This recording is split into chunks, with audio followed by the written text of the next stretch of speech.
আসসালামু আলাইকুম। আজকের এই ভিডিওতে আমরা জানবো যে কালো সোনা কি।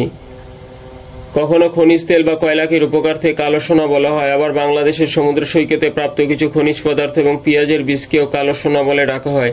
এই ভিডিওতে আজ আমরা কিছু ধাতুকে কালো বানিয়ে অলংকার তৈরির কথা বলবো। আমরা জানি যে খাঁটি সোনার রং হলুদ হয়ে থাকে এবং সারা পৃথিবীতে বিভিন্ন রঙের সোনা দেখা যায়। স্বর্ণের সাথে বিভিন্ন ধরনের ধাতুকে বিভিন্ন অনুপাতে মিশ্রিত করে বিভিন্ন রঙের সোনা তৈরি করা হয়। সোনার সাথে এরকম বিভিন্ন ধাতু মিশ্রিত করে সংকর ধাতু তৈরি করা হয়, যা সারা দুনিয়াতে বিভিন্ন নামে বিক্রি করা হয়। সোনার সাথে যদি নির্দিষ্ট পরিমাণে রূপা মিশ্রিত করা হয়, তখন সেই সোনা দেখতে সবুজ মনে হবে, অর্থাৎ সবুজ আভা দিবে। আর যদি একটা নির্দিষ্ট অনুপাতে নির্দিষ্ট পরিমাণ তামা মিশ্রিত করা হয়, তখন সেই সোনা দেখতে লালচে আকার ধারণ করবে। বিভিন্ন রকমের ধাতুর মিশ্রণ দিয়ে কালো সোনা তৈরি করা হয়। আবার সোনা যোগ করা ব্যতীত বিভিন্ন রাসায়নিক প্রক্রিয়ায় বিভিন্ন ধাতুকে কালো করা যায়। কালো সোনা ও অলঙ্কার আদিতে ব্যবহৃত এক ধরনের সোনা। বিভিন্ন পদ্ধতিতে কালো সোনা প্রস্তুত করা যায়। ইলেকট্রোপ্লেটিং একটা পদ্ধতি, যেই পদ্ধতির মাধ্যমে স্বর্ণকে কালোতে রূপান্তরিত করা হয়।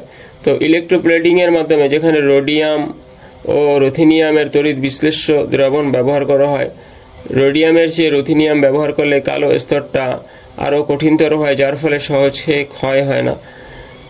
প্লাজমা সাইজে রাসায়নিক বাষ্পের ঘনীভবন প্রক্রিয়ায়, যেখানে কার্বন ও অক্সিজেনের উপস্থিতিতে কোবাল্ট ও ক্রোমিয়ামের খাদযুক্ত সোনাকে পুড়িয়ে কালো করা হয়। আজকাল লেজার পদ্ধতিতে যে কোনো ধাতুর উপরিতলকেই কালো রং দেওয়ার পদ্ধতি আবিষ্কৃত হয়েছে। এই পদ্ধতিতে ধাতুর ন্যানো স্ট্রাকচার পরিবর্তিত হয়।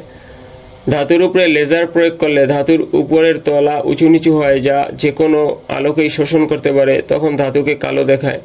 সালফার ও অক্সিজেন যৌগ ব্যবহার করে বিভিন্ন ধাতুকে কালো করা যায়।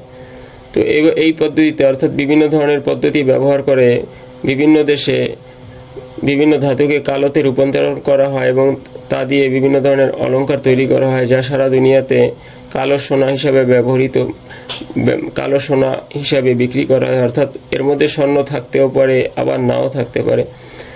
ধন্যবাদ, ভালো থাকুন। আবার কথা হবে ভিডিওটি ভালো লাগলে লাইক দিন, বন্ধুদের সাথে শেয়ার করুন এবং এরকম ভিডিও আরও পেতে চাইলে চ্যানেলটি সাবস্ক্রাইব করে আমাদের সাথে থাকুন। আল্লাহ হাফেজ।